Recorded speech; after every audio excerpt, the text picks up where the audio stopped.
You're listening to the Pelicans postgame report on the PRO Media Network for all things Pelicans. Perfect. Fly Pelican, fly Pelican, fly Pelican. And I tell them that birds of a feather flock together. Fly down, I'm a Pelican forever. Pelican forever. Ain't gon' lie, I feel flyer than I ever been. We stay ballin', this New Orleans, I'm a Pelican. It's going down in the nest, wild, wild west. Come in town and you best, show us some respect. 3-point threat, I better make it rain. If it's up, then don't jump stupid like your ankle sprain. Always said, never hate the player, hate the game. Jumper where the dame late, punch a train. Post game, big Q, talking about business. Bird gang, YouTube, they ain't flocking with us. Lock up the division mission, get into the finals. Finish competition, then it's going win the title. I know this flyer than you can get. Such a threat that the refs just might call a tag. You could double, you could press, but you can't check. Right, left, slide by you like a Eurostep. Fly Pelican, fly Pelican, fly Pelican. And I tell them that birds of a feather flock together. Fly down, I'm a Pelican forever, Pelican forever. And never, and never, and never, and never, and never, and never say birds of a feather flock together. Yeah, fly down, I'm a Pelican forever, Pelican forever. Coach, not exactly the 3-point attempts you wanted overall. What were they doing to kind of prevent that from happening? They just, they made the first adjustment, and it was just to play harder and be more physical, and they took us out of a lot of our ability to execute, and that's on us. It's on us to know that we beat them on their home floor and have the appropriate fear and respect for them. And I felt like we walked out and we just didn't bring it tonight. 22 offensive rebounds you guys gave up. How much of that was a factor in this game today? It was a big factor. We know that they do a great job of whenever they miss, everybody crashes.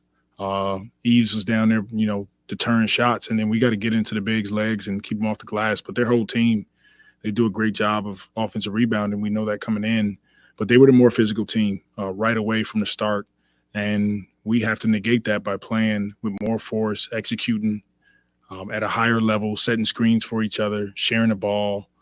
All the things we talked about, we just didn't go out and execute it today.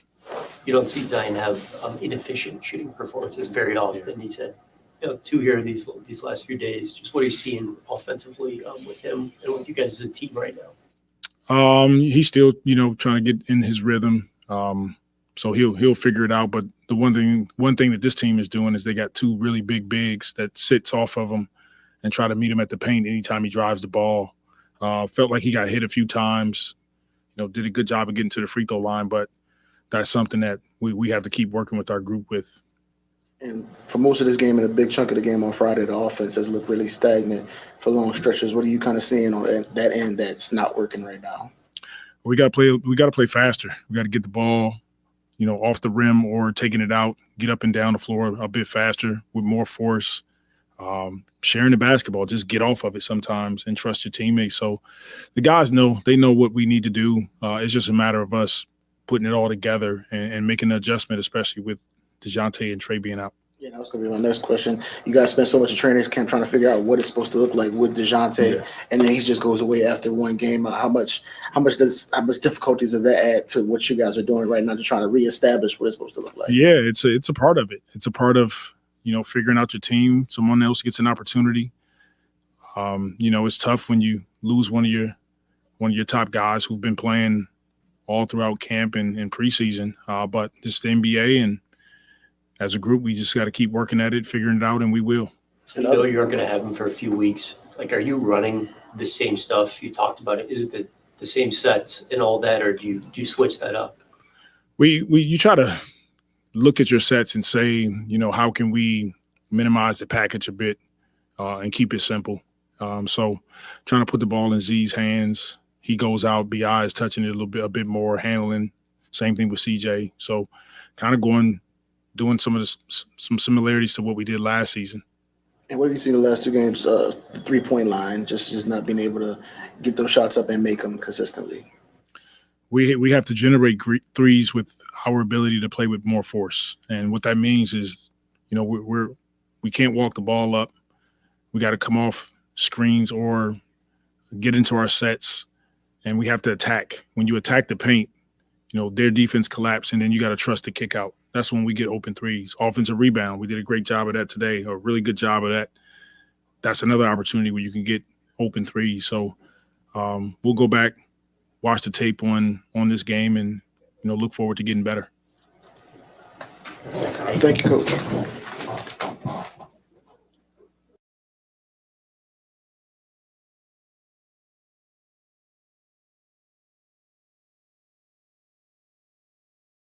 You're muted.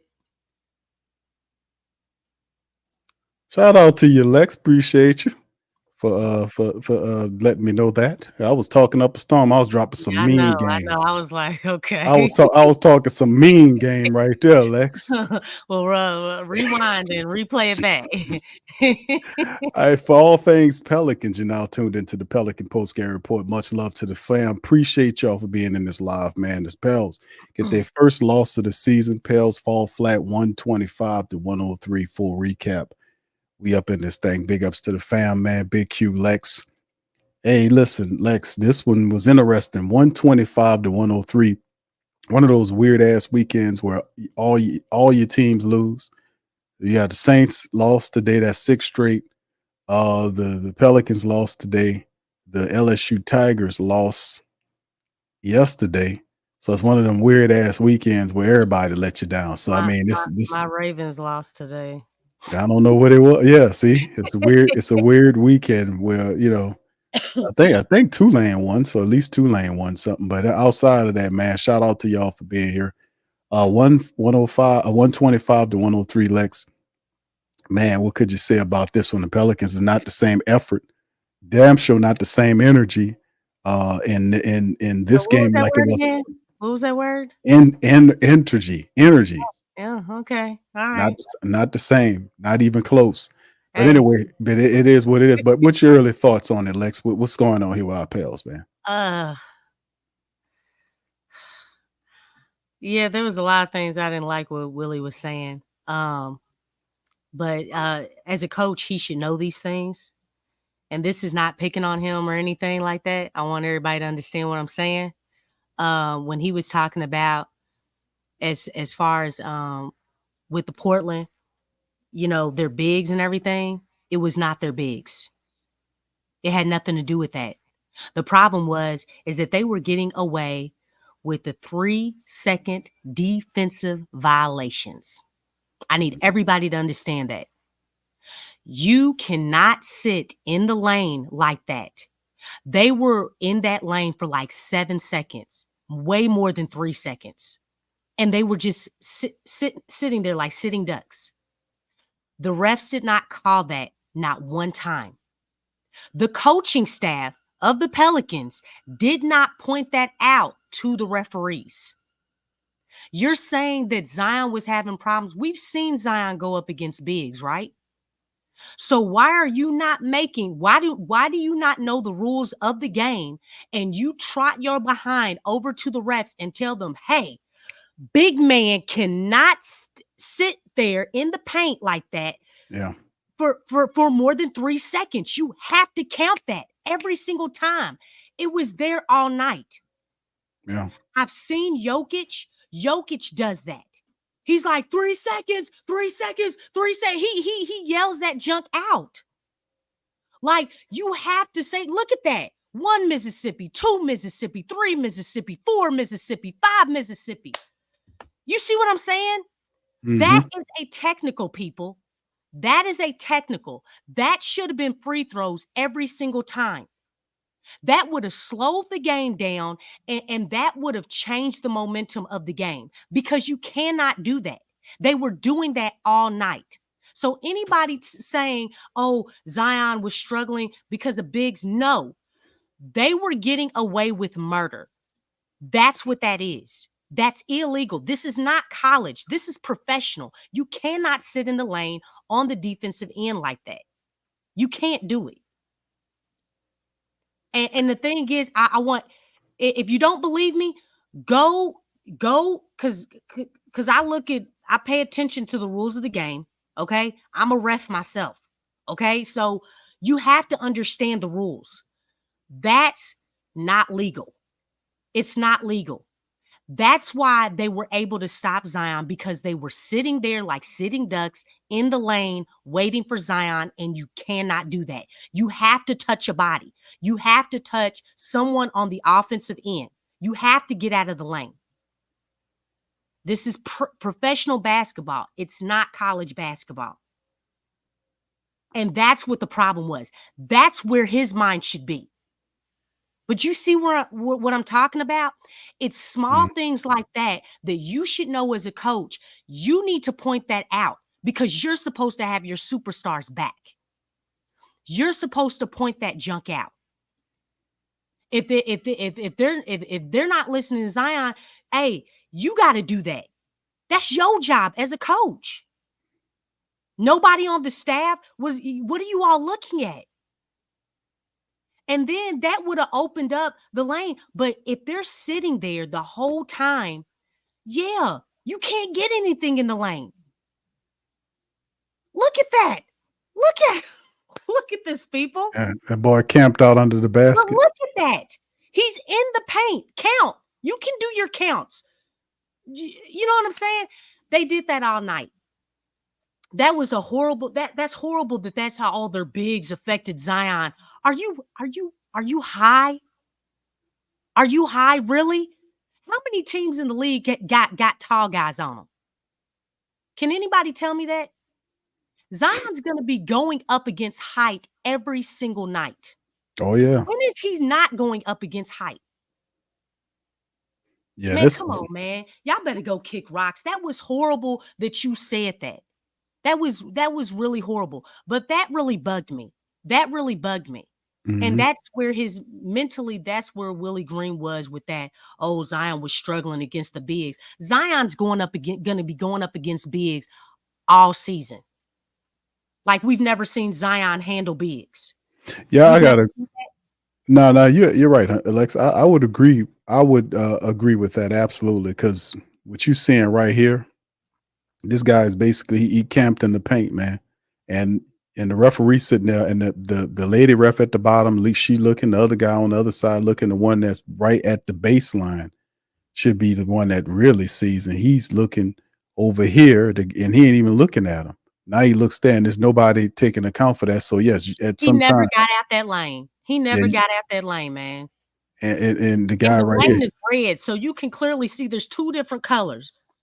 The paint is the red part, y'all, and everything outside the paint is white or tan or however you want to look at it.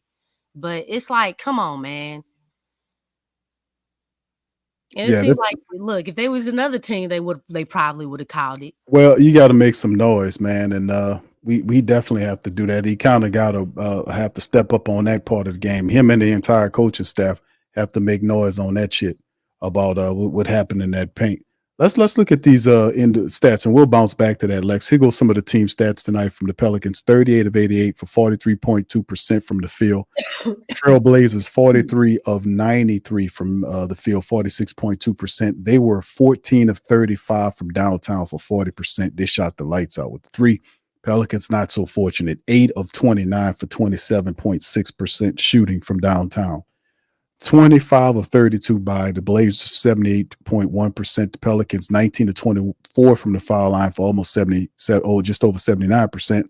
The rebound battle was something else as well. 51 rebounds by the Blazers versus 39 by the Pels. Assist game 25-24 for the Blazers, 9 all with the steals and 8 all with the blocks. Pelicans finished the game with 17 turnovers there, with 21 points off turnovers versus 16 by the Blazers, 24. Fast break points 19-13 advantage Blazers. Points in the paint 54-44 advantage Blazers. Blazers did a lot of stuff right in this game, and they never led. They dominated all the quarters. I mean, and the Pelicans really kind of had an 8-point lead at some point. You can see it right here. 24 points was the largest lead that they held. And then, of course, you go individual statistics wise, you can see Zion Williamson struggled in the matchup tonight, 3 of 12 in 28 minutes. He finished with 14 points, 4 assists, and 3 rebounds. He was 8 of 10 from the foul line, 14 by Brandon Ingram at 32 minutes, 7 of 17, 0 for 3, 6 assists, 8 rebounds for him, 27 for CJ McCollum, led all scorers in 36 minutes, 27 points, 4 steals, 3 assists, 4 boards to go along with him. Plus minus was not kind to our starters, man, not in the least. A lot of that. Jayhawk off the bench continued his hot shooting, man. He was 17 points off the bench in 34 minutes, got a lot of minutes, 6 of 13 from the field, 50% from downtown, 2 of 4. He was 3 of 3 from the foul line, 17 points, 7 boards, 3 assists for Jayhawk in the matchup as well. And of course, we've seen Javonte Green finish with 7 points, 3 rebounds in the matchup, 5 from Yves Missi in 20 minutes. He had 5 points, 3 boards, 2 assists, 2 steals, and a couple of blocks for Yves, and 3 for Jose Alvarado, 3 points in 16 minutes, 1 of 5 from the field, 1 of 4 from downtown. Not much scoring wise for Jose. As Willie said, they're going to need Jose to step up. He finished with 3 points and 4 assists on the night. Tice, not too nice tonight, only 2 points from him, but he only shot twice, 17 points, 4 rebounds, and an assist. 2 for him and 2 points for that. And of course, Herb Jones in 31 minutes of action, 12 points, 2 rebounds, 2 steals, and assists on 5 of 7 shooting, 1 of 3 from downtown, 1 of 2 from the foul line for the Pels tonight. So, Lex, this was this was the anti game that we seen in the first Portland matchup, right? Game number 2, kind of totally adverse. Energy wasn't there. The Trailblazers was about the business. We didn't play with the type of I was expecting. I was watching during the Saints coverage and watching the Pelicans game on my television, and I was just watching to see, waiting for the Pelicans to kind of put their foot in the dirt and pivot in the second half, and it just didn't happen. The Trailblazers just kept the assault going and pushed past them, and they was about their business to get that first win of the season. So not the same energy. Oh, no, definitely not. I mean, let's not get it twisted. Portland came out with a sense of urgency on Friday. They did. And I think in their minds, they knew that they should have won that game. Yeah, absolutely. And that's why I was like, yeah, we got the win, but at the same time, they did play with more energy. They were more consistent throughout that game. You know what they did? They were like, look, we're going to come out with energy again. The same way that we came out the first time, because they had it the whole game. They were up by a lot, just like they were in this game. Only this time, they didn't let up off the gas. Yeah. But they had the Pelicans figured out on Friday's game. So the thing is that they came out with the same energy. And basically what the Pelicans did, when the Pelicans went back and watched film, they basically just looked at the first half. And you know what? In this game, I saw that they basically mastered what they did in the first half on Friday's game. They took that and they elevated that energy, because that's what you saw throughout all 4 quarters. That's what you saw. It had the same similar vibes as the first half. The only difference is, hey, we're not going to be a tale of 2 halves. We're going to make this the whole game. That's what happened. Mm-hmm. They didn't start off. They didn't come focused. It's like, dude, like Portland played well on Friday. They did. They played well. Okay. Yeah. They didn't play horribly. They had energy. They were moving the ball. They were making shots. They were hitting. They were attacking in the lane. They were doing all that. They were doing everything that they needed to do to win. They just let their foot off the gas just a little bit. And the Pelicans, were able to, get that win. But Portland wasn't playing bad. They were busting their butts out there. And so this is the thing. Again, this is why I say all the time, The Pelicans have to come out with that energy. There is a lot of deficiencies on this team. The identity for this team is not polished. Okay? I don't know if you noticed tonight. Look at how many ball handlers there were. Yeah, it went back to what it was last year. It was Yeah, ball exactly. handling by group approach. Yeah. And then look at it this way. I don't know if you noticed, but Zion is not handling the ball as much. Yeah. He's basically the third wheel. And what is his strong suit? When Zion is at that point guard position and he's getting downhill, we all know this, right? When he has the ball, the team does well. If you see on Friday's game, when Zion was out on the court, Brandon was sitting down and CJ was sitting down. It was him, Hawk, Green, Misi, and I want to say Herb. They were out there, and that's when that charge was led for that comeback. Yeah. And look, got the lead, and Zion went and sat down. Like, what? We were leading by 1 point. And that's why I pointed out, like, why are you doing that? Like, we're not putting guys in the right places to really succeed, to maximize what this team can really be. Even without DeJounte, we know where everybody needs to be on this team. And we're going, we continue, again, we're trying to breathe underwater. We're trying to breathe in an engulfment of fire. It's not natural. The Pelicans are going against nature and not going with nature. It's a vibe there's a flow to the game. You gotta position guys to succeed. You know what I'm saying? And I don't know. There's just a lot of things. And I saw this stuff in on Friday. And I, pointed some of those things out. But even in wins and losses, you're seeing a lot of things that are reoccurring from last season, and they can't be ignored.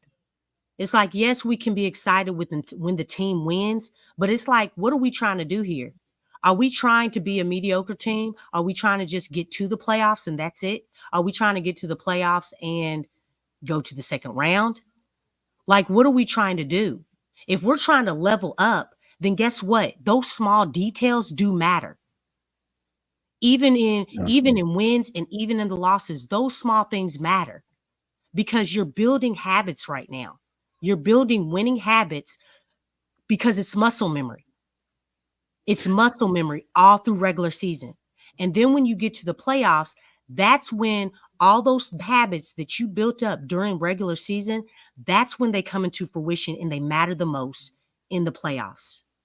They got to have definitely more of an intelligent approach right here because Yeah. Williamson and Ingram, our two biggest stars on the team, combined for 28 points tonight. That ain't gonna cut it. I mean, plus the defense, obviously, we were a little off there, but we didn't. CJ had 27. I seen him doing a lot of dancing, but without DeJounte Murray, the Pelicans are basically trying to do what they did last year the same way. So, I mean, it's to me, I was hoping that, the Pelicans would bring in somebody else, like bring in we talked about Elfrid Payton, a guy that can kind of distribute, play defense, and just kind of form a point guard to keep CJ off ball, just to get used to staying off ball as opposed to kind of muddle the roads as CJ gets in there. And he put up 27 tonight.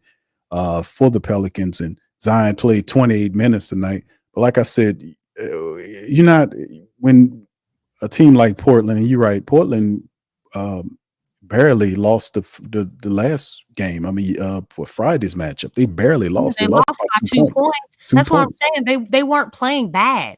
They played well both games. They played well in their loss and in this win. But we still, you're right, Lex, on the coaching, and you're absolutely right on what the plays happen with Klingon up on there, sitting up, just basically set up a pitch the tent and set up in the red tonight, man. I just, Zion Williamson at 3 of 12, we need guys like BI and Zion. They got to produce. And for 28 points, characteristic too. 28 points ain't gonna work. And at some point, even if you consider Zion Williamson the top option for your offense, you gotta have to play for him. You got to figure out a way to get him involved. They're not doing that either. He's basically the third wheel because they're getting obviously they're getting Brandon acclimated. CJ, he's the second guy. There was a lot of two-man game between them two, maybe Herb. Then, I felt I had the PTSD as far as with, the Gentry days, the long stretches of Zion not even touching the ball. It's like, what's going on? That is problematic. That is problematic. And that's something that they got to fix. Now, we get that don't make sense. Now you got to correct that. Jose said, it's not his team. If that's the case, it's not. It's just weird. We've been talking about that in the off season, and it's like, okay, he's the first one subbed out, just like last season. Last season, Trey Murphy came in for him, subbed in for him. I think he's still under some type of minute restriction because it makes no sense for Zion to be playing just 28 minutes tonight. He might be under. On Friday, he played 29 minutes. I think he's still under minute restriction, Lex. I think because he's not injured. Being sick does not mean that you're injured. In terms of if it's David Griffin, it does. It's mean that. Oh my gosh. I don't agree with. Does this make sense to anybody else?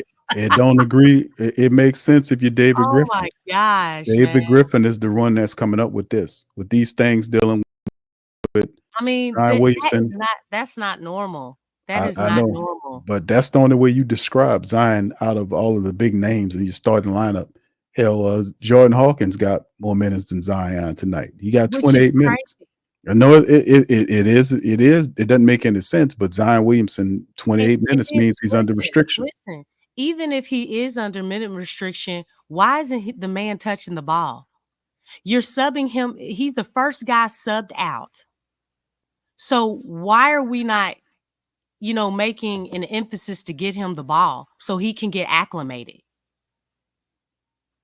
And he's on a minute restriction, and he's the first one subbed out. Does this make sense to anybody else? No, they're not playing for him right now. That's the point. The Pelicans, I don't know what kind of offense they got going on, but anything that they have, if Zion's healthy for whatever time frame, they need to be playing through him in some major capacity. You have to be able to utilize him as the central part of your offense. And a lot of times they're not. They're running it through CJ. CJ is not a point guard, which that's something that I don't want him to do because he's too selfish with the ball. Brandon Ingram, doing his ISO thing kind of slows things down. I like the Pelicans to be a lot faster. When Zion has the ball, their rhythm is different when you're operating it through him. So it's the thing about them figuring out, and this is a large portion of what happened last year with the Pelicans, saying that Zion. We're not basically saying Zion, but we know Zion is obviously the central part of the team. He's the guy that everything's built around. If we're not going to play through Zion Williamson the way we need to, then I don't understand what they're trying to do. But if I'm the coach, I want to figure out a way to get Zion involved in these games because he's a tough cover. By him getting involved, it makes everything easy for these other guys, my shooters. It'll make the game a lot easier as opposed to operating for a CJ McCollum or Brandon Ingram. And CJ did well tonight, 3 of 10 from downtown. He finished with 27 points. I love the fact that they're getting Jordan Hawkins involved. And this is a good question about, I think Josh asked, I think it was Josh that asked that question. Foucault asked the question about Jose Alvarado. Jose got to shoot better from 3. If not, how do you justify those minutes, Q? And you know what? Everybody got to step up. Well, his defense is there, but we asking. That's what Willie's gonna do. He's gonna go with defense. But Lex, listen, everybody got their money, right? We talked about. You see, Zion got it, except for Bi. Yeah, but Trey got his money. Don't say that. Bi ain't get his paper, but Jose got his paper. Jose got his contract. He got his paper. Yeah. And Jose need to elevate his game. He really needs to step up. He got that paper. He played tonight for he was 16 minutes. Got 16 minutes off the bench. He was 1 for 5 from the field, 1 to 4 from downtown. He finished with 3 points. Now he did give you 4 assists and a steal and a block. And he brings that energy, effort. But when guys like DeJounte Murray is out, Jose's defense, and he gonna have to bring more offensive game as well. Like I said, tonight the Pelicans lost by 22 points tonight. They got hammered. You know, they got blew out. Anytime a team beat you by 20. They were up on them by like 30, man. I know. I was watching. I was like, man, are you kidding me? You know what I'm saying? And then, hey, nobody needs to say, man, against Portland, they're a professional team. They're a professional team. When you have a team that comes out with the right energy, you know what I'm saying? Like, and they really want to win, that can change. I don't care. Hard work beats talent when talent doesn't work hard. Let me say that again. Hard work beats talent when talent doesn't work hard. And it's the same. Say it again, Lex. 3 times. 3 times. Hard work beats talent when talent doesn't work hard. You can have all the talent in the world, but if you're not coming out with energy, with effort, okay, with some violence, with that it factor, they had that tonight. They had the quicker step. That makes a huge difference. Your talent doesn't mean anything. And I think a lot of people get stuck on, oh, well, this guy's better than this guy, or this guy's better than that. Like, no, dude. You can't be stuck on talent like that. Sometimes it's not about talent. It's about the fit. Because if you think about it, whether you think these guys have talent or not, all these guys are playing at the professional level. So all of them got some type of talent. You know what I'm saying? To play at the professional level, you have to have some type of talent. Mm-hmm. Now you get into different levels, different tiers of that talent. But the thing is that, again, if you take someone who, hey, let me tell you something. I'll use Kemba Walker. When he was at Charlotte, Kemba Walker should not have been the star of that team. He did not have the greatest talent. But you know why he was the star of that team before LaMelo Ball got there? He was the star because he worked his butt off. He played with so much heart. And he believed like he believed he was cold, and he put the team on his back. That's what he did. Yeah, Kemba was a beast, man. He was. And if you gave that dude a little bit of anybody, whoever you think the most talented player, if you gave him just a 25% of that talent, that dude, God, oh my gosh, man. Like, you're talking about, like, not just looking and be like, oh, well, you know, Kemba, you know, he's doing. Hey, man, he was carrying his team to the playoffs. And obviously, because he wasn't as talented, he could only get them so far. But the fact that he's this little dude, how tall was he? Like 5'11", barely 6 foot. I think he was like 6 feet. Okay, well, some had him at 6'1", but I know he wasn't that big. Didn't have the greatest handles, but you know what? That step back move. He killed. He did that step back move. He roasted us a bunch, man, when he played. He roasted us a bunch when he played. He was a tough cover, man.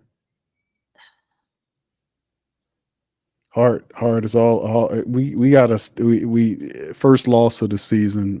It's a big loss to lose like that, man. I never like to see that. They were losing by 30, y'all. They were.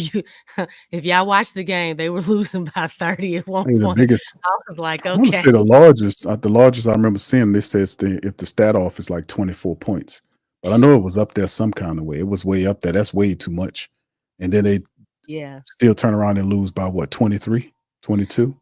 So and anything plus of that is ridiculous, man. So they're gonna have to turn around, and Willie Green talked about making the necessary corrections for the next matchup, which will be against the Golden State Warriors. We got 2 matchups.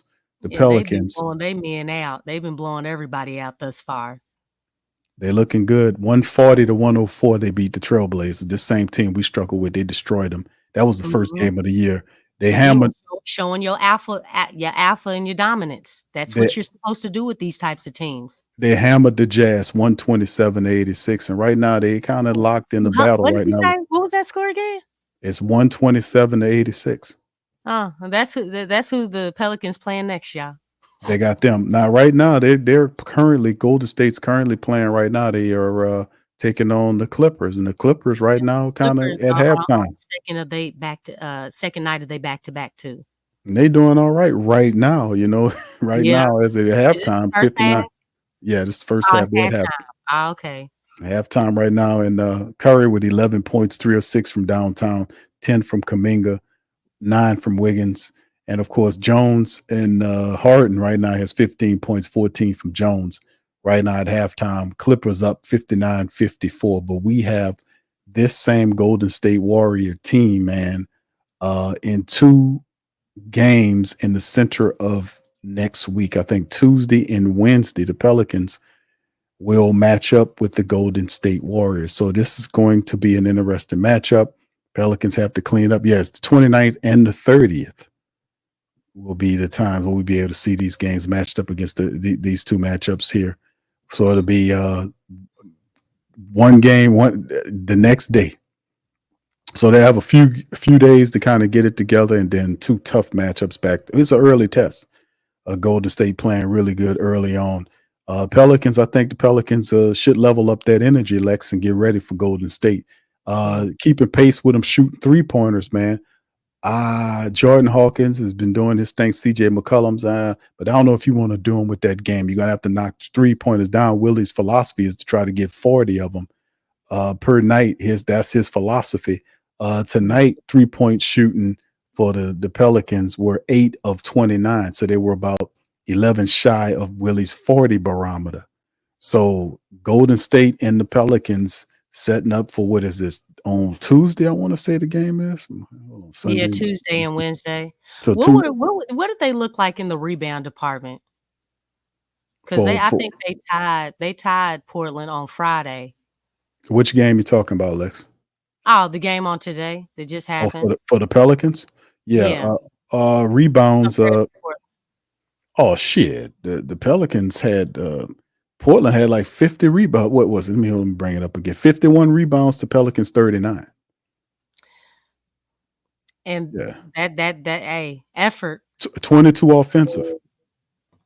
Because the thing is, I said before the season started, I felt there's gonna be more games than not where you're gonna 22 offensive rebounds. 22 offensive rebounds, man.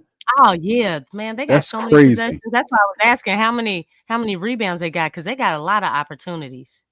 Yeah, 22 offensive rebounds. They had 51 total rebounds. 22 of the 51 were offensive. That is utterly ridiculous, man. That's out of sight. But go ahead, Lex, what you saying? We need to work on boxing out. Go back to fundamentals. Go back to fundamentals. Because out jumping somebody is not going to do it. But boxing out is definitely going to help.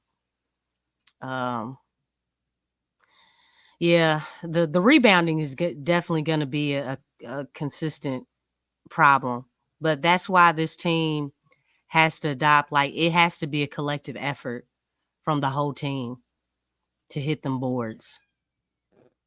Because I think there was quite a few times I saw where it wasn't nothing but white jerseys down there. Everybody else was starting to run back down on defense. I'm like, are we gonna try? so they're not getting out in transition. Well, that's what I was talking about with Willie's system. I asked the question several times last year about him in his 40-shot philosophy.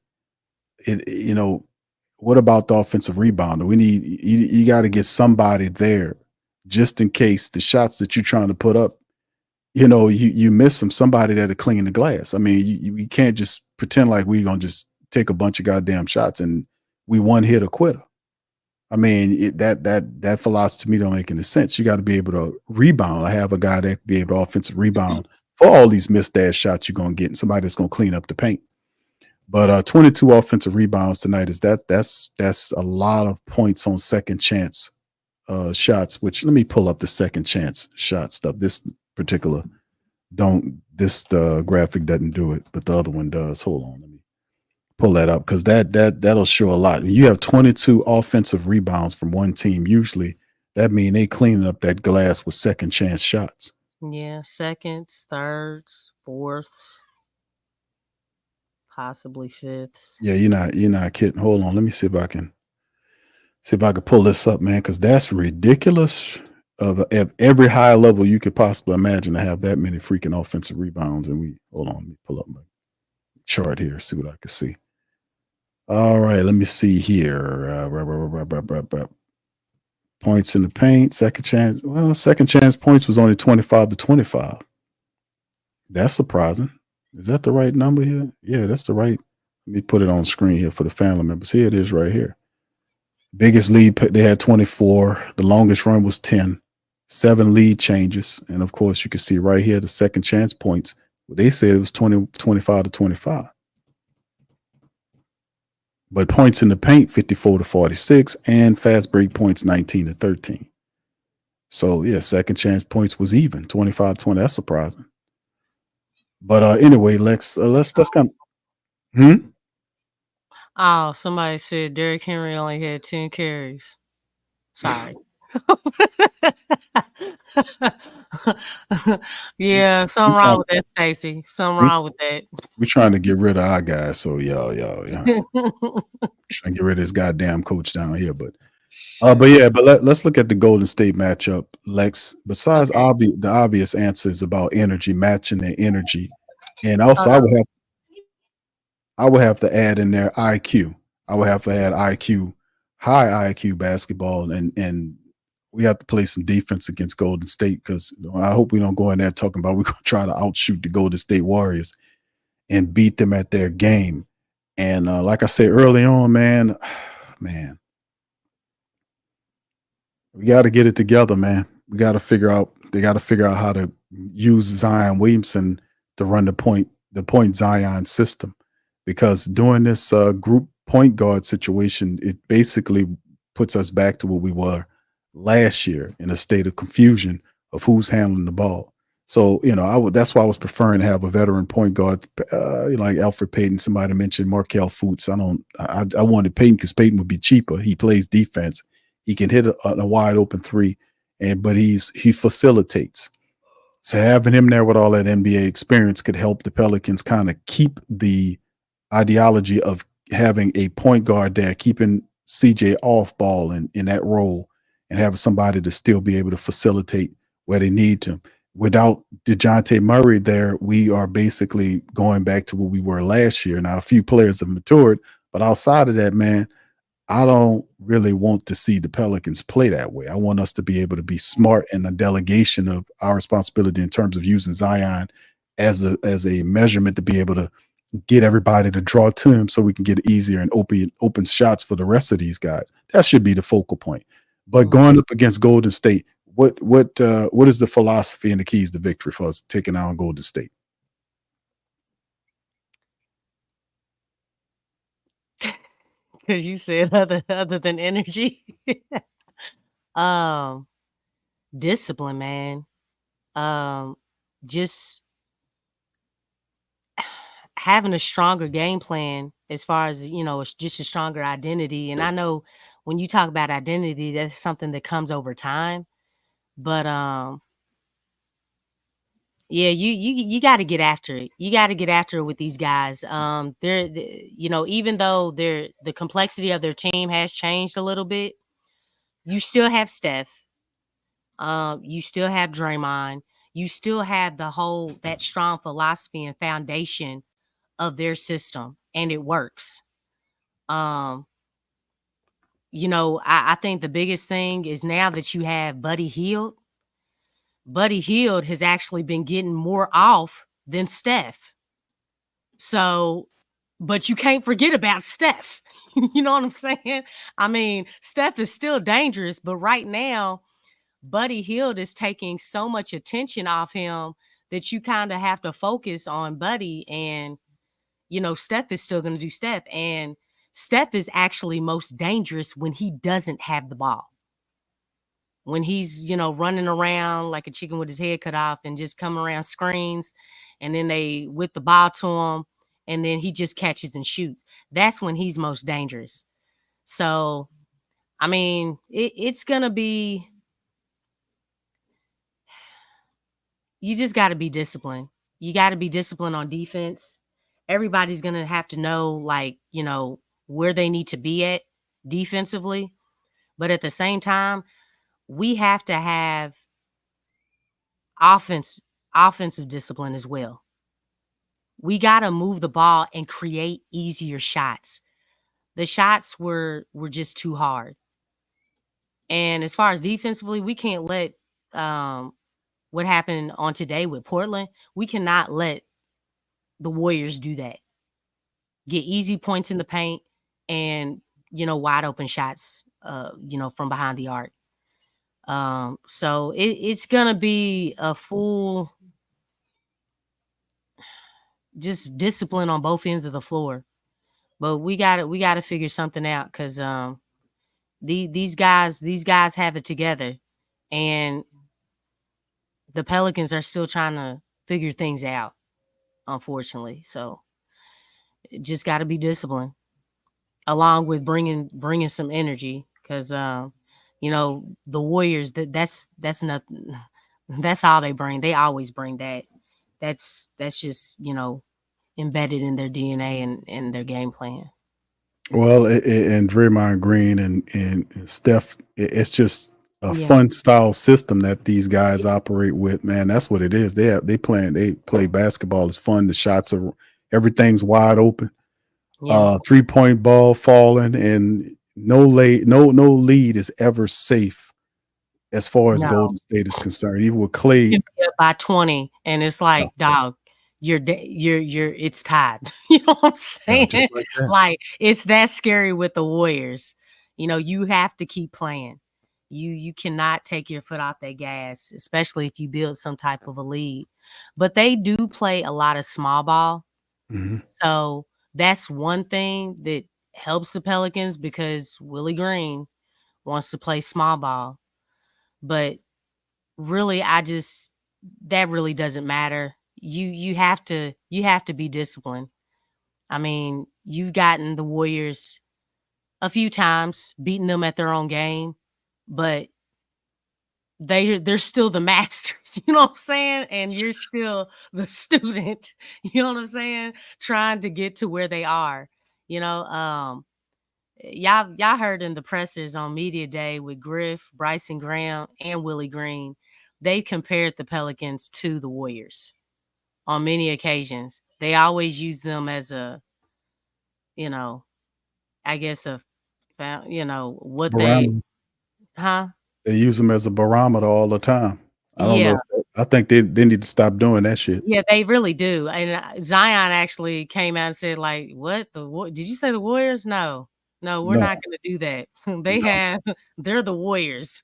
The Right. Pelicans are nowhere close to that. And I'm glad he said that, because according to, Griff, Bryson, and Willie, they really are stuck on, kind of mimicking or being a mirror image of the Warriors, and they don't even have the personnel for that. But they still use them as to I guess to copycat off of and all that stuff. But yeah, the Pelicans still the student in this situation. So you got to be disciplined and play to your strengths. One thing the Warriors do, they make you want to fall in love with the three and make it a 3-point shootout. I don't know if that's a good plan. No. You know what I'm saying? You're not gonna beat them at their Shootout game. with them. No. But at the same time, I also know that sometimes, the defensive part doesn't work. And we know Willie's like, all right, stop him. You're not going to stop somebody like Steph. You're not going to do that. And then if his gravity is really causing, like I said, Buddy Hield has actually been playing better than Steph, but you don't want to forget about Steph. Yeah, Steph. It's almost like a trick. Yeah, he hiding in wait because he don't really have to show himself right now with his other guy. But yeah, Buddy Hill there, man, another shooter there in that wide open system, man. He fits hand to glove in what they got going on. I seen his averages averaging 24 plus points a contest over these games. And Hey, BQ. yes, I'm gonna go out and come back in because my system locked up. Okay. okay, cool. All right, so yeah, we got quite the mountain to climb right here. We got 2 back-to-back Golden State games, Tuesday and Wednesday of this week. The Pelicans sitting up at 2-1. And just what kind of popped back in my head, family, is the stuff that I heard Draymond Green say about the Pelicans. And he made some dusty ass comments about the Pelicans twice in disrespectful manner that the Pelicans really need to take seriously, to be quite honest with you. And it's about time for them to handle that business. That's what we need to do. We need to, and this early on with Golden State, but having them in back-to-back games like this, I don't expect us to sweep Golden State. It'd be cool if we did. But we definitely have enough people to be able to get a win there. I'm realistically, I don't think we sweep these guys. I would love to, but I think it'll be a plus if you could split with Golden State at this point, man, and kind of leave that West Coast trip 2-2. I really thought that the Pelicans could get 2 games from Portland. I thought that they were a better team than Portland. Yeah, they were supposed to. I thought they were supposed to do that. On paper, they're more talented, but like I said, hard work beats talent when talent doesn't work hard. And within that is also philosophy. Hold on, You know what I'm give you a saying? hand clap for that. And coaching. You know what I'm saying? Give you a hand clap for that one, Lex. There you go. Merci beaucoup, monsieur. Go Pels, man. But Stacey, I feel you. This is true. The ideal team to model in today's basketball is the Celtics. I'll give you that, brother. They're first of all, they're the last team that won a championship. And a lot of times, whoever's that last team to win the championship, they're setting the new precedents of what teams are looking to model after. So that is true. But the Pelicans, the way the Pelicans work, they're kind of delayed in some things and still like some years back. You know what I'm saying? It's Willie's connection to Golden State. That's what I think it is. Okay. And their philosophies and it's other his things. connection though, Lex. You know, he was on that, he was a member of that team. So his connection, that's why he's drawing from the Golden State. Yeah. His Golden State experience. That's what he's saying, that based on what he was seeing there, that could be a model for them to build after. But it's a lengthy model because that kind of stuff, you might not see that in a long time to see what they was doing, how they was shooting the damn ball.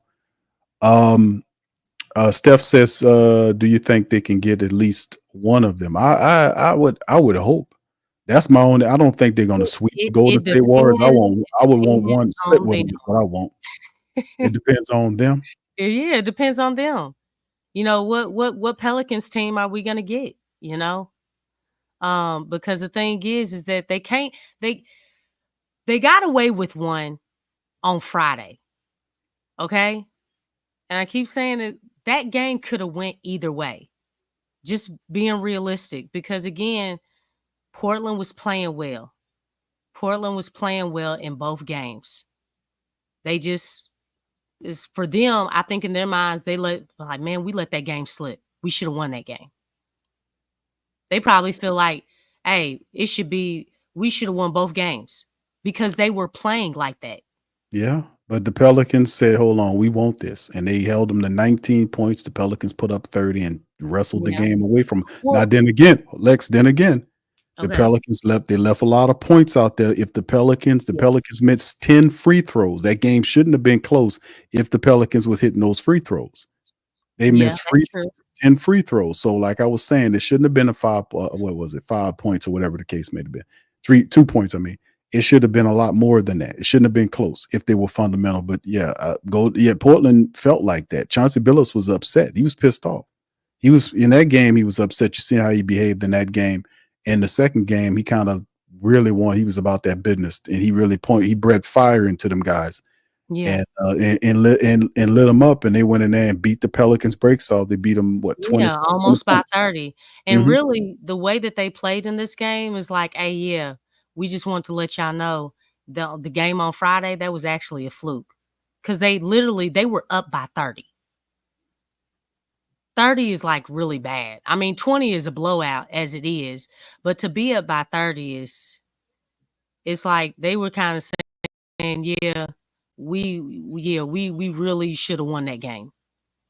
Because the Pelicans barely won, and today, convincingly, they won this game. So, it's all about how you go into the next game, man. And clearly, they came in with the right mindset, with the right energy.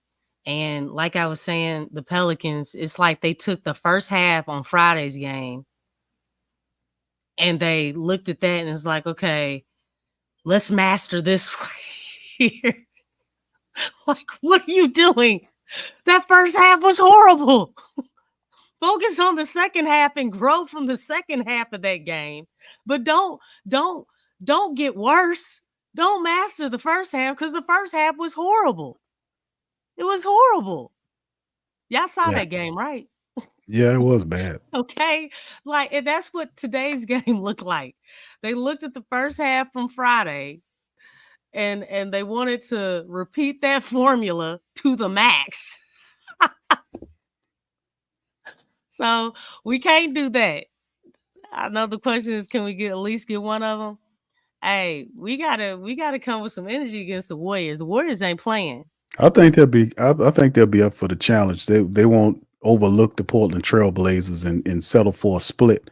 I think that the Pelicans in that first contest, they got to bring it. And you got all the motivational material that you need with Draymond Green shit talking over the last couple of years.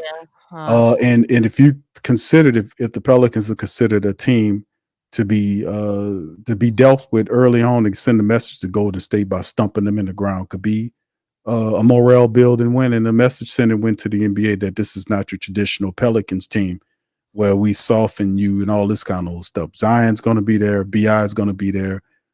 Unfortunately, DeJounte and Trey's not going to be there. I don't think Trey's going to be there. DeJounte gonna be out for Trey is not going to be out. Yeah, DeJounte's going to be going 6 weeks, probably more than that. Because Trey's not going to.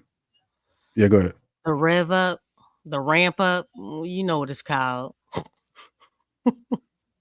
You think they give him the Zion treatment, the ramp ups? I don't know. They didn't do that to Larry. I still don't understand why a minute restriction even exists right now. Come on, you know why. But it shouldn't. Why? It's like other teams don't do junk like this. Come on, Lex. Believe I in know, octopus. but you know what? Believe in the octopus. The mentality is what's killing everything.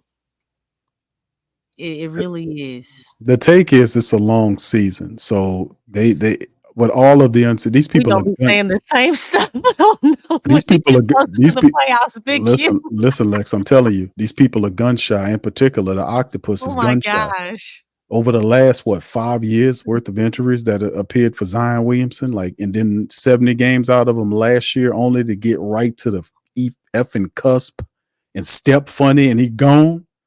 And I'm like, we was like, what the hell? I mean, you get right there. So I mean, they gun shy. It shouldn't have never gotten to that. It shouldn't never gotten to that. What do you mean? Oh, at the end of the season, what are you talking about? When he stepped the wrong way, it didn't have to get to that because the Pelicans were actually going to be solidified in the playoffs. You know what happened? They were losing home games.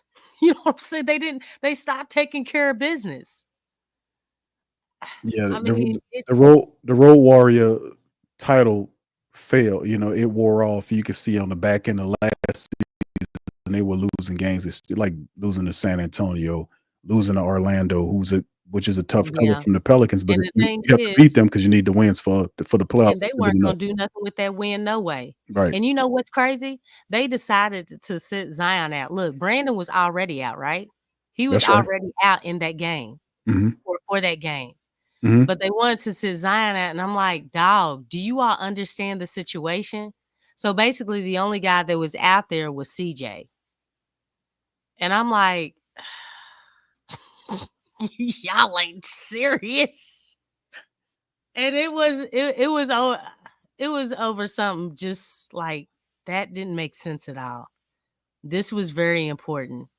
Very important. And y'all just didn't make the right decision. But they've been doing stuff like that, man.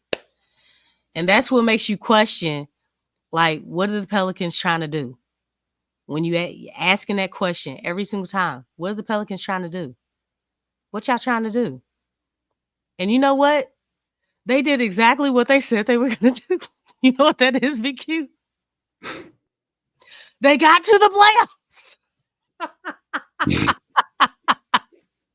They got to the playoffs. That's a Kawhi laugh right there. You know what I'm saying?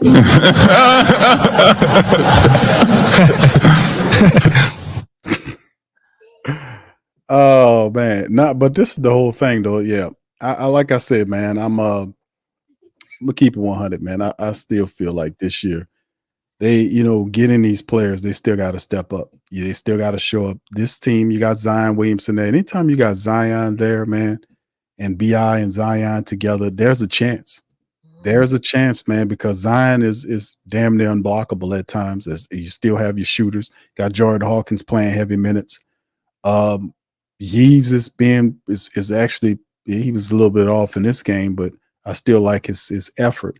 So it's still a progress in terms of some of our young players are helping out. I love what Jordan Hawkins is doing. CJ McCollum shot well tonight. Our two big guns just didn't tally up enough anything. 28 points ain't enough and you lose as big as you do. Plus, you mentioned the fact that offensive rebounds is 22 damn offensive rebounds. That's not going to pop it. But Portland wanted it more. That's what it came down to. They wanted this victory more than the Pelicans do. Now, will that then reverse against Golden State? I believe the Pelicans will get up for that game. Now, whether they get 2 in Golden State, I don't know about that because it's difficult to do. But if you can only hope to, I really, out of these 4 games, this quick little road trip, I wanted the Pelicans shoot for 3-1. I thought we'd be able to beat Portland, get 2 out of Portland. That seemed more realistic because they were spaced well, where we beat them on Friday, then we got a day the next, and then we off Saturday and Sunday we go there and knock them in their head late again, then move on, go to Golden State. I felt that'll be a better 2 wins than going to Golden State and talking about beating Golden State one night and then the next night. I just don't see that kind of shit happening. So I wanted 3-1, but I settled for 2-2 coming back to the Big Easy following that. But yeah, it's an early test. Remember, I forget who said this a couple of streams ago when somebody was like, we could win 10 games in a row. Remember, I was like, look, we just need to get to 5 games in a row because the most we've won in a row was 4. Hey, am I making sense now? I'm sorry. I just had to mention, I don't know who said it. I don't remember who said it, but I'm just saying, we got to condense that down. Let's get to 5 games in a row because we never got past 4 on last season. Yeah, we ain't going to be much of a winning streak now until we get through this Golden State. And we will hope to split with Golden State. I would like for that to happen because at least that way we come out of the 4 games, 3-2. As we come back home for the matchup, and I think we got 3 home. I have to look at the schedule, but getting through the Golden State games, man. But I'm telling you, anytime we got a Golden State, we play against Golden State and we have Zion and BI. In these games, anything's possible. So we just got it. Like we always say, man, they got to work on this high. They got to do better high IQ basketball, man. No doubt about it. They got to be able to do better. They got to be more disciplined in their approach or how they delegate or put Zion Williamson through this offense, man. We got to do better. We're going to need these other guys to step up. The others have to perform, and we're just going to have to flow with this, unfortunately, until DeJounte Murray gets back, man. So that's where we are. So next matchup is Tuesday and Wednesday against the Golden State Warriors, who are currently right now trailing with 4:32 in the third to the Clippers, 74-69. Steph has 15. Wiggins has 18 points, and 17 for Harden, 17 for Zubac, 14 for Jones in the matchup. So you go 74-69. Clippers 1-1, Golden State 2-0 right now. So we'll see what's going on with them. We'll see these guys in back-to-back games, man. Them schedule makers ain't do us no damn credit. All right, Stacey said, do y'all realize DeJounte put us back to square root one? Yeah, because No, yeah. No, it ain't Yeah, DeJounte. You say because of how the team playing in terms of the floor general concept. We then go back to confusion at the point guard position if you're not utilizing Zion Williamson in the point Zion role. Exactly. That's why. Hey, we cannot put all this on DeJounte, who just got on the team. You know what I'm saying? Like, I think I kind of felt like, we were putting a lot on him. You still gotta have a coach that coaches. Other teams do. They got a point guard and they got a coach, right? You got a coach too. Do we? Yeah. Look, I still see things. I still see things that look the same. Okay, even in wins. Okay, even in wins. Well, I'm like, yeah, okay, all right. Well, let's keep on moseying along. I know people gonna say Lex is just game 3. Hey, man, how long has he been the coach? He working it through, Lex. He working on it. What year is this? He been in this his 4th year. Okay. 4 years. And we look like last season. You know what I'm saying? I ain't gonna lie to you. This game right here, it was confusion. Come on, people.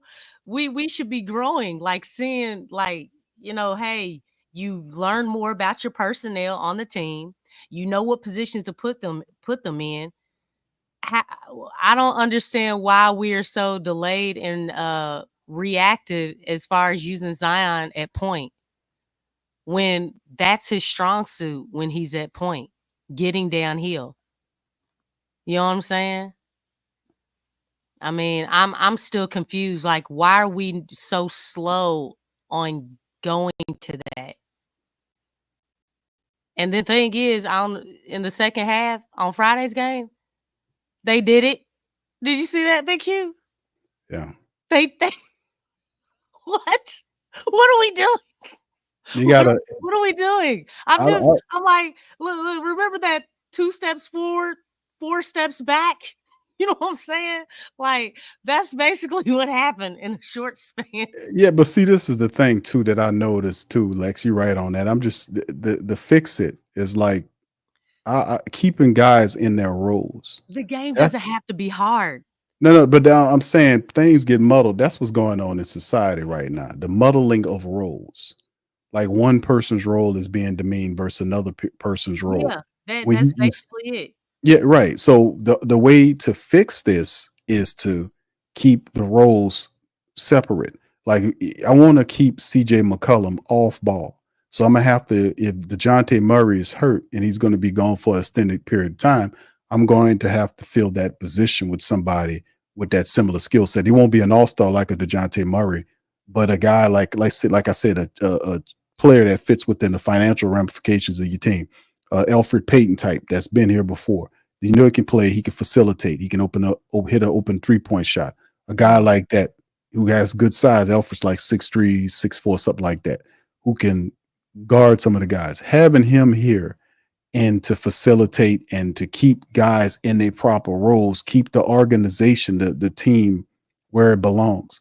If we don't do that, then it's blurring of the lines, because now you're asking CJ McCollum to play point guard, and CJ McCollum is not that guy. We don't want him for being the point guard running the team because he's too selfish with the ball. Now he did dish today. A lot. He does. He slows everything down. He's not a facilitator. He's a lot of windows are being missed. Oh my God. I'm just looking and I'm like, can you stop dancing and get the ball through that window so we can score, get it easy? But Lex, that's not what he does though. Every now and again, CJ will see a pass that he can make, but that's not what he does. His mindset is that of a scoring too. And that's why I was saying that if Willie Green wants to maximize his whatever his scheme is, he's going to have to keep those roles separate. Don't have CJ operating the point guard role. Keep him off ball. Get somebody else to run the point guard position. Somebody mentioned, they said Jose. We talked about Jose Alvarado early on. Jose got paid. Jose got paid. Jose status in this offense needs to go up a bit. DeJounte is hurt, then maybe you need to look at moving CJ in there. Jose. Only problem is what happens off the bench. So that's why I was saying. Somebody mentioned, yeah, Josh says Markelle Fultz. I don't know how much Markelle Fultz is going to cost for the Pelicans to go ahead and get at him, brother. I don't know if they'd be willing to kind of pay that kind of money for him right now. right. Well, yeah, he is. I think He a free agent. No, he a free agent right now. Last time I checked, yeah. but I'm just saying he's probably ain't on the team because he's expensive. I know he won't be. I didn't know he was a point guard. I never saw him as a point guard, and he wasn't drafted into the league as a point guard. He was a two guard. Yeah, this is what well, listen, this is vet minimum. That's what Josh. I don't know if Markelle Fultz taking a vet minimum, and like I said, I know what I would go with Elfrid Payton. Not no disrespect to Fultz. Josh is throwing him up in the chat, but I'm just saying who we had here. We just had Elfrid Payton here a couple of weeks ago, a week or so ago. Him understanding he's been in before, he can do that role, which would keep everything where it's belong. Plus like you can already familiar with your personnel, with the right.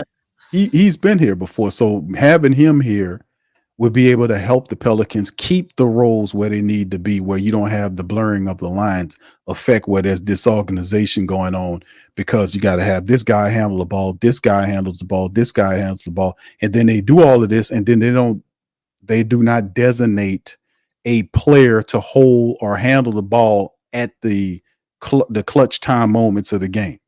Like we do this, but we have all this. Willie's not that organized of head coach to be able to designate when players have the ball with this group point guard effect. That's why I said I wouldn't even participate in that group effect. Get Elfrid, at least he ain't the best guy in the world, but at least he knows that he can keep some stability there where you can keep guys in defined roles and keep CJ off ball where he belongs, where you can maximize his value, and then keep the facilitation of the offense and the defense there as well, because he does fit Willie Green's system as far as that's concerned. So, and then it empowers your bench too, because Jose, whether you want him in the starting lineup, if you bring Elfrid Payton in, or Elfrid coming off the bench with, however they want to situate it, it works.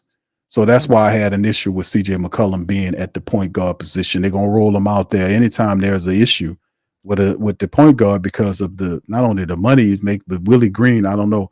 Willie Green is not seeing that. He thinking these guys could flow, man. Their tendencies, CJ McCollum's tendencies, it works against the team dynamic at times, especially when he's the guy that's holding the rock. Yeah. So that's something you have to look at. This comment that Josh says Zion can't run point consistently. How do we know that? Josh, has he actually played point consistently? Has Willie Green actually played Zion at point consistently? Because if you ask me, I would say no. So we don't know that. I mean, there was a small size servant and I don't know if Josh is making reference to this point, but in thinking about it, there was times in games where I seen the Pelicans having Zion there and they were giving him the ball. Yeah. And it seemed like, but I'm saying it seemed like conditioning at times with him when they were doing that last year. Kind of, you could see he kind of wore down with it. I could have seen conditioning as an issue last year. Now I did see that beginning of the season. No, because the second half of the season they did go to it more, but there were still games where they were peppered in where the game plan changed. Well, this is the thing too. Like, how much of point Zion are we talking about here? How much of the percentage of the game will be operated with point Zion and Willie Green's system? Let's focalize. Like we've gotten a true sample size of it for real. Well, let's put it out there, because this is something we talk about point Zion all the time. But let's analyze it for a second. And I want the family members in the chat to fill in. Give me the Pelican faithful. Give me your thought process. Let's break it down in terms of percentages. How much of the point Zion would our floor general out, how much of the offense should be focalized to Zion Williamson in terms of point Zion? Give me a percentage, realistically speaking. What you think, Lex? I mean, I would like to see 100 at some point in time and then kind of go from there. Because we So, haven't, because the thing is, like for instance, it's broken into the game plan changes. Like right now, obviously, just same thing as last year when last year started. One thing on media day that was said on last year, Brandon said, Borrego's gonna have the ball in my hands a lot. And it's almost like the same philosophy this year. They're starting Brandon off because if you look at it in the second half, or not second half, excuse me, the second quarter with that second group, they're starting off Zion with the ball. Like he's handling the rock.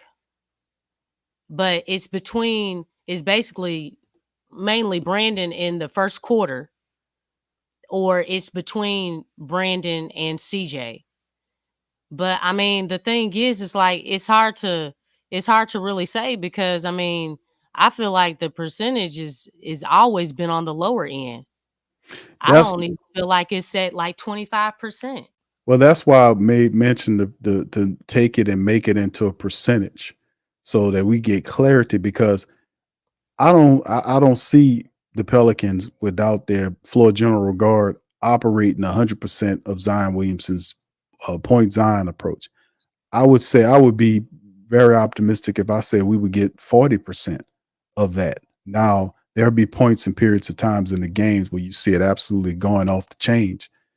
But they talk about it, but there's different roles that I guess they envision for Zion Williamson outside of the point, even though the point guard role he enjoys the point Zion thing. I don't know if it should be 100% of your offense though. Even Okay, well, let me ask you this. see, 'Cause look at some of the family saying, Lex, in the chat. You got Yeah, 30%, I see. 35 to 40%. That's what I But see. but I do want to ask this. When I look at, because I want to look at other stars around the league. Like, what would you say the percentage that Anthony Edwards has the ball, or someone like Doncic, or someone like Ja? What's their percentage? Oh I want shit. to know that Holding the first. ball, that's north of shit, 90%. You talking Okay, 90%. Zion, like, you know what I'm saying? I mean, 90 plus. so wouldn't you say that he should have the ball if he's our superstar? If he's that guy on the team, shouldn't he have the ball just in that same amount? Yeah, I guess, If you're talking about, but not because just they are the guys on their team. And that's why I said 100. But 90, I mean 90, like that's not bad either. But we don't even know if he can do that because they haven't even tried it. We haven't seen it.